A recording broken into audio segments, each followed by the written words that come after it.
Masa buat sampel tu, masa kita buat sampel tu, panjang lah proses dia kan. Dia bukan ambil masa lama sekejap.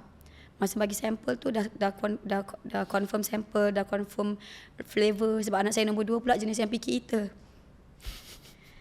Cerewet gila. Oh ya. Yeah. Saya buat vitamin dia reject. Tak nak. Tak sedap mama, tak sedap. Nombor 2 tu picky eater. Kita buat vitamin ni untuk dia. Tapi dia tak nak. Tapi dia tak nak. Macam mana dia tak nak pula kan nak suruh dia makan. Masa tu sampel lagi lah. Kita tengah kerjakan sampel. Bukan yang dah jadi ni. Kita kerjakan sampel. Dia reject. Kita dah confirm bab ingredient. Kita nak pergi pada flavor pula. Ya. So dia reject macam tu je. Sampai lebih pada 10 sampel. Allah banyak gila. Lebih dok. Wah, rasa dia dah sedap dah. Pada saya sedap dah. Ya. Tapi sebab dia picky eater. Atau picky eater kan memang cerewet buat makan. Ya. Dan dia takkan makan benda yang dia tak nak makan.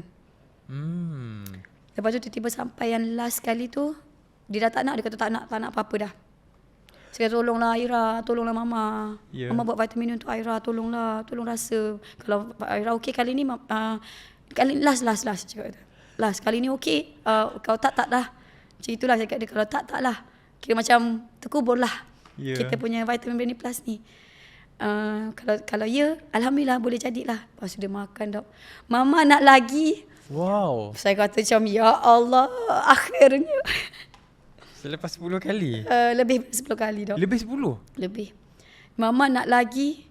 Rasa dia memang sedap. Rasa dia macam Milo nugget. Milo nugget? Dok pernah makan Milo nugget tak? Milo nugget tu apa? Alah, Milo yang kecil-kecil yang oh, okey, Milo. Cubalah dok rasa. Milo. Bukan cube tau, dia nugget yang macam. Tak pernah panggil pula Milo nugget. Saya panggil Milo nugget. Dia berbola Milo yang luar dia tu ada.